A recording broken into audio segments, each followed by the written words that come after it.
우리는 지난주 로마 황제 가이사에게 상소하는 바울의 모습을 보았습니다. 그 상소를 통해 바울은 자신을 우는 사자처럼 먹잇감을 찾는 유대인들에게 넘겨주려던 총독 베스도의 계획을 무력화시키게 되었죠. 더불어 가이사에게 상소함으로 그동안 그렇게 집요하게 자신을 괴롭히던 유대인들의 고소와 고발, 그리고 살해의 위협을 벗어나게 되었습니다. 이후 로마군의 호송 아래에서, 로마군의 보호 아래에서 바울은 안전하게 로마까지 호송되어서 가게 될 겁니다. 결국 바울은 이 상소로 인하여서 단지 유대인들의 손아귀, 유대인들의 살해 위험만 벗어나게 된 것이 아니라 자신의 마지막 사명, 주님의 마지막 명령, 지상 최대 명령이었던 선교지 로마로 그의 발걸음을 옮길 수 있게 됩니다. 주의 복음을 가슴에 품고 그 열정을 가지고 땅끝 마을 로마를 향해서 출발할 수 있게 된 거죠. 오늘 본문은 그런 엄청난 전환을 이룬 바울의 상소 사건 이후에 한 가지 흥미로운 에피소드 이야기 하나를 우리에게 들려줍니다. 구체적으로는 당시 유대의 왕이었던 아그리빠와 신임 총독 베스도의 만남을 기록하고 있죠. 사실 이 둘의 만남은 건너뛰어도 사도행전의 큰 흐름을 이해하는 데 전혀 지장이 없습니다. 그렇지만 오늘 본문에 흥미로운 표현들이 눈에 띄어서 잠깐 말씀을 묵상해 보려고 합니다. 자, 13절입니다. 같이 읽죠. 13절 시작. 수일 후에 아그리빠 왕과 버니게가 베스도에게 문안하러 가이사라에 와서 아그리빠 왕이 등장합니다. 그리고 그가 그의 여동생인 버니게와 함께 새로 부임한 총독 베스도를 찾아옵니다. 본문에 기록된 대로 목적은 문안 인사차 방문한 거죠. 총독이 새로 부임했으니까 유대를 대표하는 왕으로서 그의 문안 인사차 온 겁니다. 본문에 등장하는 아그리빠 왕은 정확하게는 그의 풀네임은 헤롯 아그리빠 2세입니다. 2세라는 말은 1세가 있다는 얘기죠. 그래서 잠깐 이 사람의 족보를 잠깐 들춰보려고 합니다. 왜냐하면 제법 흥미롭습니다. 이 가정이, 이 족보가 흥미로운데요. 먼저 그의 아버지, 사도행전 12장에 등장해요. 1절과 2절을 잠깐 볼까요? 같이 읽죠. 시작. 그때에 헤롯 왕이 손을 들어 교회 중에서 몇 사람을 헤아려 하여 요한의 형제 야고보를 칼로 죽이네. 여기 야고보는 사도 야고보입니다. 사도 야고보를 칼로 죽이고 교회를 핍박했던 헤롯. 바로 이 헤롯이 오늘 본문에 등장하는 아그리빠의 아버지 되죠. 헤롯 아그리빠 1세가 되는 겁니다. 그 사람이 야고보를 죽인 사람이. 그리고 그의 아버지, 즉 오늘 아그리빠 왕의 할아버지도 성경에 기록되어 있어요. 마가복음 6장 27절에 기록되어 있습니다. 같이 읽죠. 시작. 왕이 곧 쉬병 하나를 보내어 요한의 머리를 가져오라 명하니 그 사람이 나가 옥에서 요한을 목베어. 여기 나오는 요한 누구일까요? 세례 요한. 세례 요한입니다. 세례 요한을 목베어 죽인 왕. 이 사람이 오늘 본문에 등장하는 아그리빠의 할아버지가 되는 겁니다. 자, 질문 하나 드리겠습니다. 그렇다면 이제 아버지도 등장했고 할아버지도 등장했어요. 그 외에 또 누가 등장할까요? 증조 할아버지가 성경에 등장합니다. 누구지 짐작되십니까? 네, 그 증조 할아버지는 예수의 탄생을 전후로 해서 2살 아래의 남자애는 다 죽이도록 했던 헤롯 대왕. 그가 오늘 아그리빠 왕의 증조 할아버지가 됩니다. 보신 것처럼 이 헤롯의 가문은 교회와 성도와 참 질긴 악연으로 얽혀있는 그런 가문이라고 할 수 있습니다. 순교자의 피로 얼룩진 헤롯 가문이었습니다. 2세 아래 남자아이들을 죽이고 예수를 죽이기 위해서 세례 요한을 목베어 죽이고 야고보를 죽이고 했던 피를 얼룩진 그런 가문이었어요. 그런데 오늘 등장하는 사도행전 25장에 등장한 헤롯 아그리파 2세는 조금 달라요. 그의 아버지, 할아버지, 증조 할아버지는 조금 달라요. 복음에 그리 적대적이지 않습니다. 심지어는 나중에 보면은 바울로부터 그 복음을 듣고 싶어 하기까지 해요. 그런 유대의 왕 아그리빠가 여동생 버니게와, 사실 여동생이 족보로는 여동생인데 그게 참 애매해요. 여동생이었다가 부인도 되었다가 막 그래요. 여하튼 그런 관계에 있던 두 사람인데 그 두 사람이 베스도를 찾아와요. 당시 유대 왕은 물론 로마가 통치하던 시대였기 때문에 정치적인 권력은 없습니다. 정치적으로 힘을 휘두를 수 있는 그런 위치는 아니었습니다. 하지만 유대 사회에서 가장 존경받는 사람 누구죠? 정치적으로, 종교적으로, 문화적으로 가장 존경받는 사람 대제사장. 그를 임명할 수 있는 권한이 있어요. 그리고 성전, 회당 이런 종교적인 영역에 있어서 나름의 권한을 가지고 있는 사람이 바로 이 유대 왕입니다. 해서 당시 유대 왕은 성전의 후견자, 성전을 보호하는 이쯤으로 여겨졌어요. 당연히 모든 백성들의, 모든 유대인들의 존경을 한몸에 받는 그런 자리, 위치에 있는 사람이었습니다. 쉽게 생각하면 조선 후기 시대에 일본에 임명한 총독도 있었고 조선의 왕도 있었던 것 같은 그런 비슷한 상황이라고 생각하시면 이해가 쉬울 겁니다. 차이가 있다면 유대의 왕은 총독처럼 로마 정부가 황제가 임명을 해요. 황제가 임명한 왕이다 보니까 총독들도 함부로 할 수 없는 겁니다. 당연히 로마의 총독도 한 지역의 왕으로서 존중하고 그에게 예우하는 그런 사이입니다. 좋은 관계를 맺었고 있는 그런 사이예요. 그런 유대의 왕이 총독을 방문했고 베스도는 당연히 기쁜 마음으로 그를 맞이합니다. 그러면서 베스도는 자신이 골치를 썩고 있는 골칫거리 하나를 그에게, 왕에게 들려줘요. 바로 바울의 이야기를 들려줍니다. 바울은 가이사의 상소를 해서 총독이 유대인들과 거리를 두고 틀어지는 이런 일은 면했지만 뜻밖의 생각지도 못했던 다른 문제를 만나게 됩니다. 어떤 문제인지 보십시오. 자, 26절부터 먼저 보겠습니다. 같이 읽죠. 시작. 그에 대하여 황제께 확실한 사실을 아를 것이 없으므로 신문한 후 상소할 자료가 있을까 하여 당신들 앞, 특히 아그리빠 왕 당신 앞에 그를 내세웠나이다. 무슨 문제인지 짐작하시겠습니까? 바울이 황제에게 상소를 했는데 황제에게 상소한 죄수를 황제 재판장에 보낼 때에 왜 상소했는지 그 상소의 내용을 적어서 보내야 됩니다. 지금도 그렇잖아요. 무슨 일이 사건이 있어서 1심 판결을 했는데 판결이 마음에 들지 않아요. 불복하게 되면 2심을 가게 되죠. 그럴 때는 1심 판결의 내용이 어떻고 거기에 왜 불복을 해서 상소하게 되었는지 그런 내용을 기록해서 보냅니다. 당시도 마찬가지였어요. 그런데 베스도에게 닥친 난제 문제는 상소할 내용이 자료가 없다는 겁니다. 왜 무슨 이유로 상소하는지, 어떤 판결을 내렸고 그래서 어떤 이유로 상소하는지 이런 적을 내용이 없었다는 겁니다. 왜냐하면 바울의 죄는 상소할 필요도 없는 너무나 분명한 무죄였기 때문에 그렇습니다. 그렇다고 황제의 재판정에 빈손으로 죄수만 덜렁 보낼 수도 없는 노릇이고 당연히 총독으로서는 난감한 상황이었을 겁니다. 그때 마침 자신을 방문한 유대의 왕 아그리빠에게 이 문제를 의논하게 되는 거죠. 그게 14절입니다. 같이 읽죠. 시작.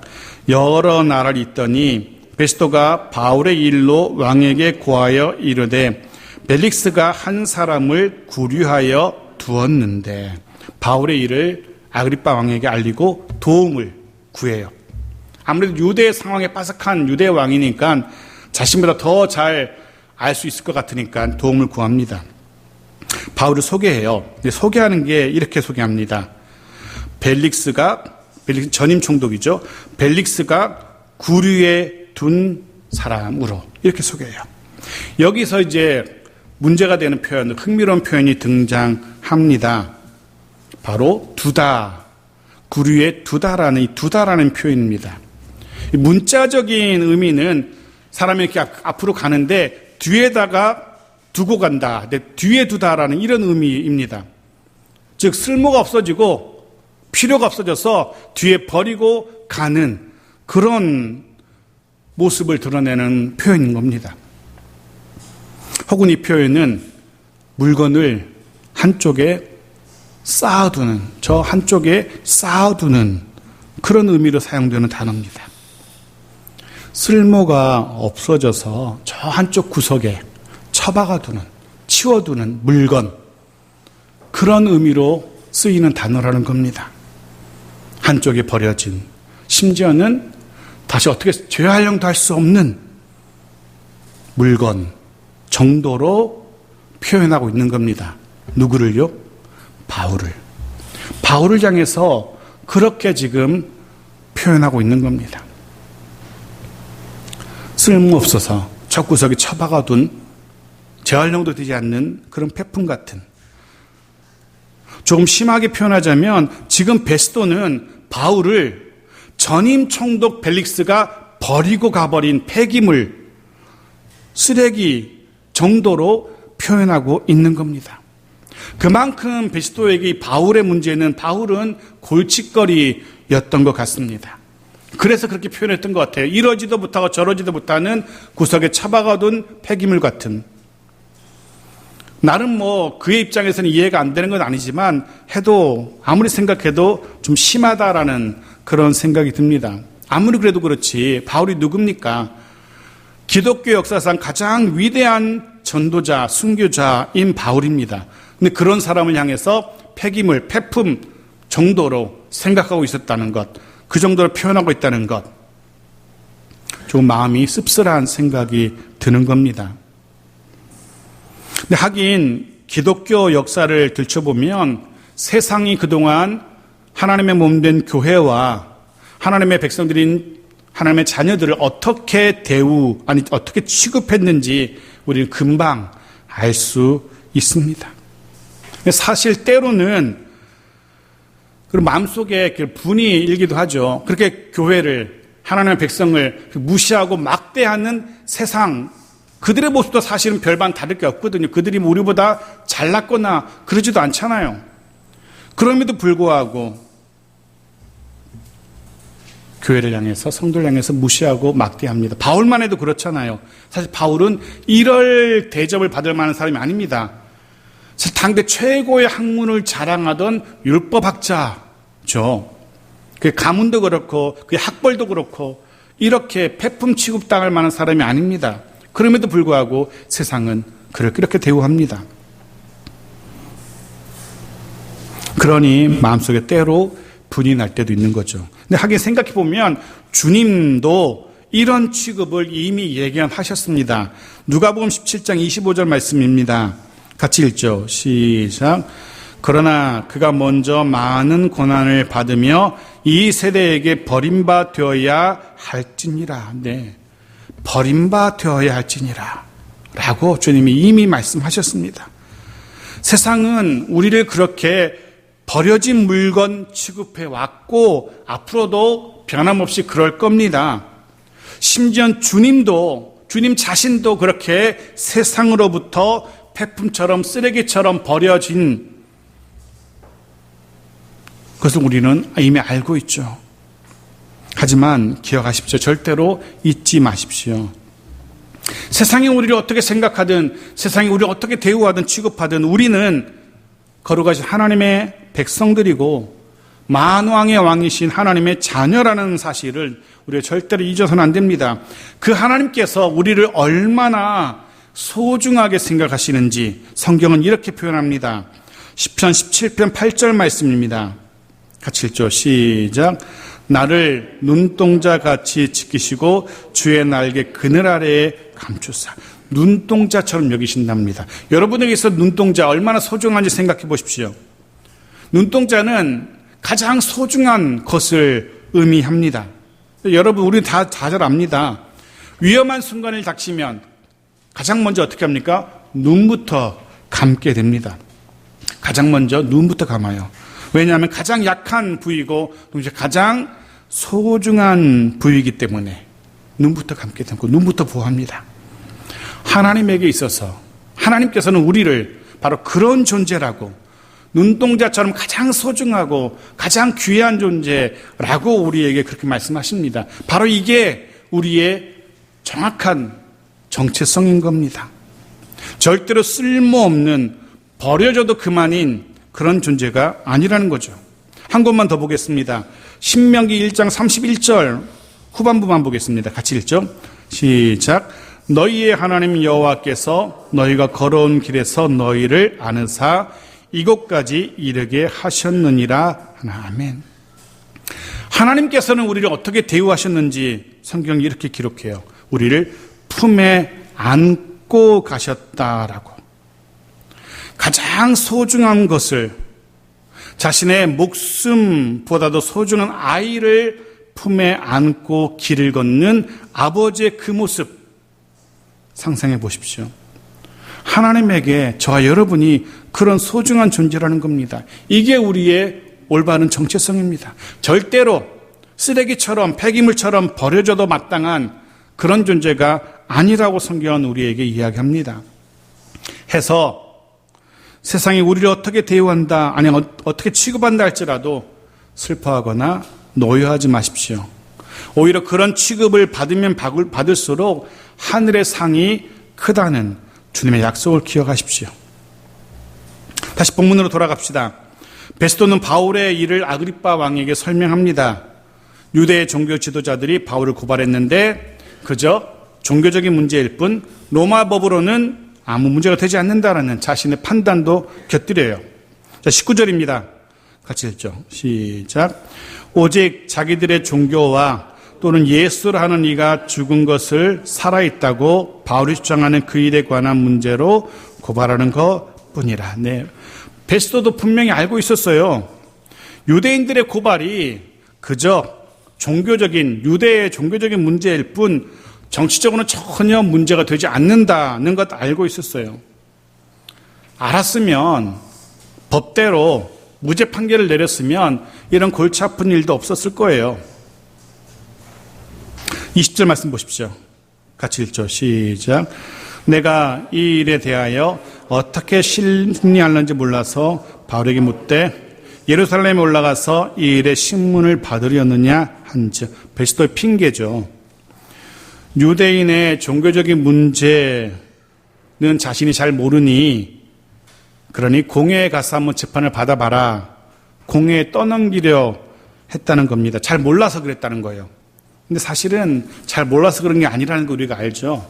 왜 베스도가 떠넘기려 했는지 이전에 번역 다시 한번 잠깐 보겠습니다. 9절 말씀 같이 읽죠. 시작.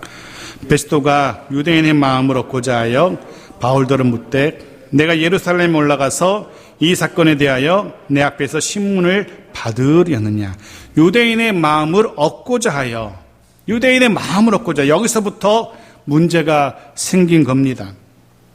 지난주도 법에 대한 말씀을 묵상했었는데요. 세상의 법도 그렇지만 하나님의 법도 그렇습니다. 어기지 않으면 돼요.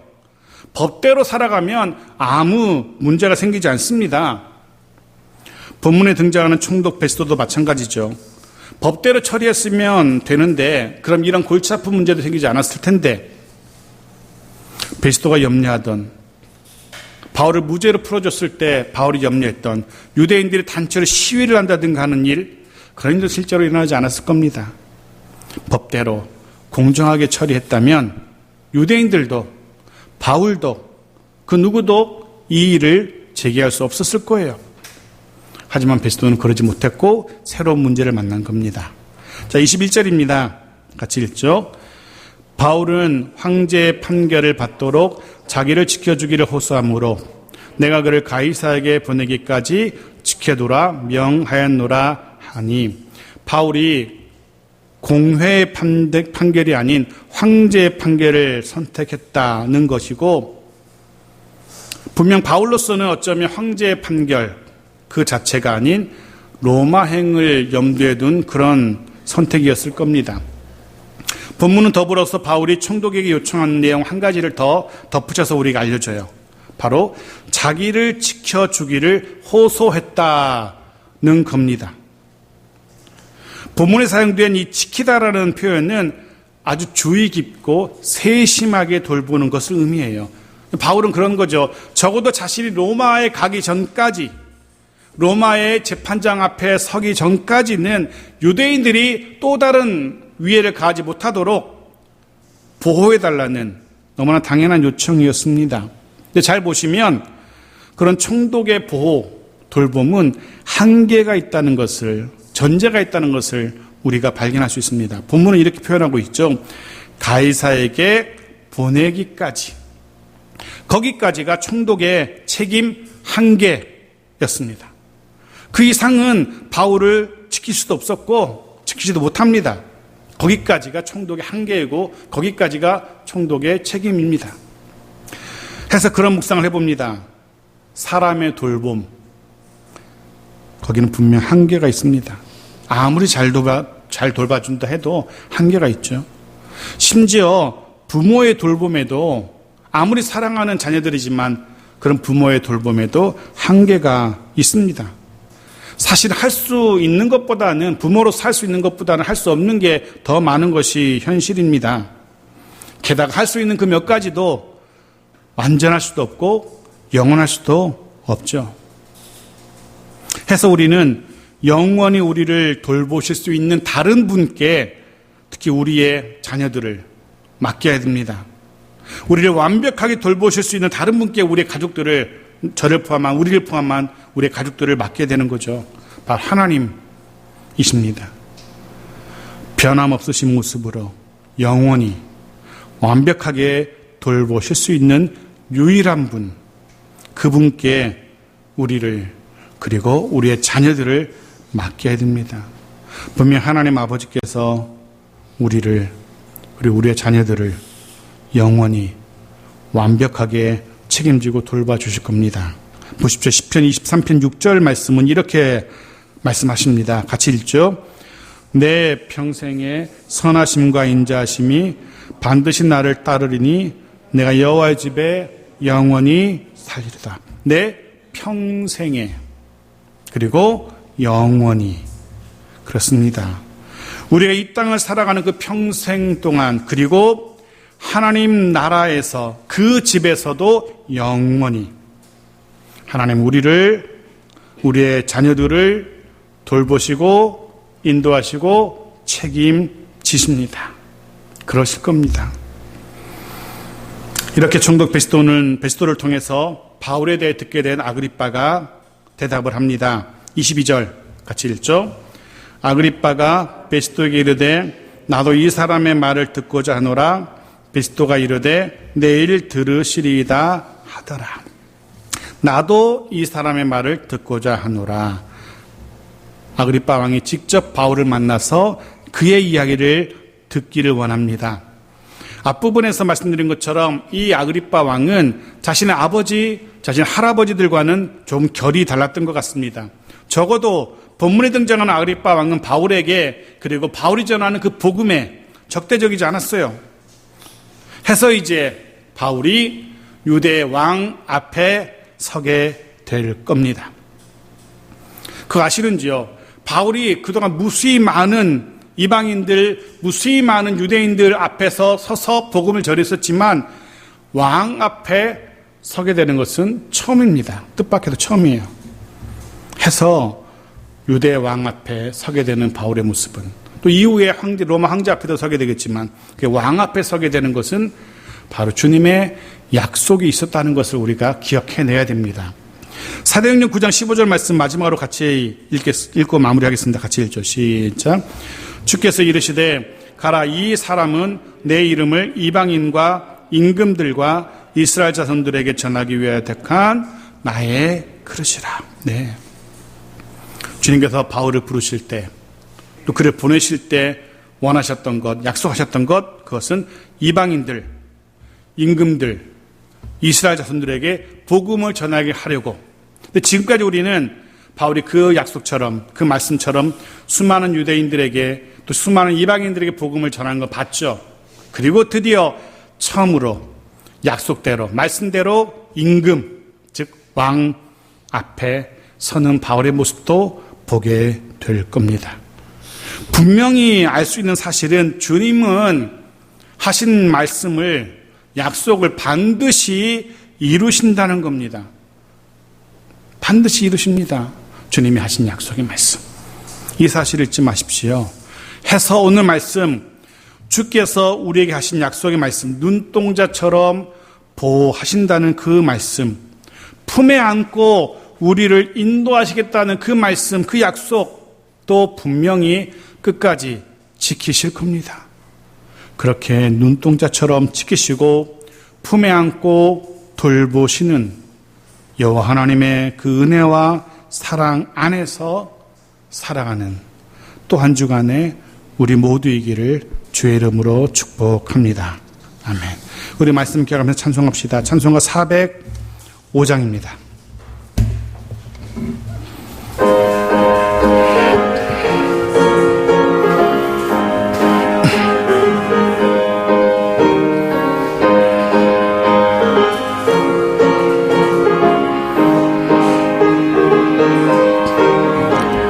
주의 친절한 팔에 안기세 우리 마음이 평안하리니 항상 기쁘고 복이 되겠네. 영원하신 팔에 안기세 주의 팔에 그 크신 팔에 안기세 주의 팔에 영원하신 팔에 안기세 날이 갈수록 주의 사랑이 두루 광명하게 비치고 천성 가는 길 편히 가리니 영원하신 팔에 안기세 주의 팔에 그 크신 팔에 안기세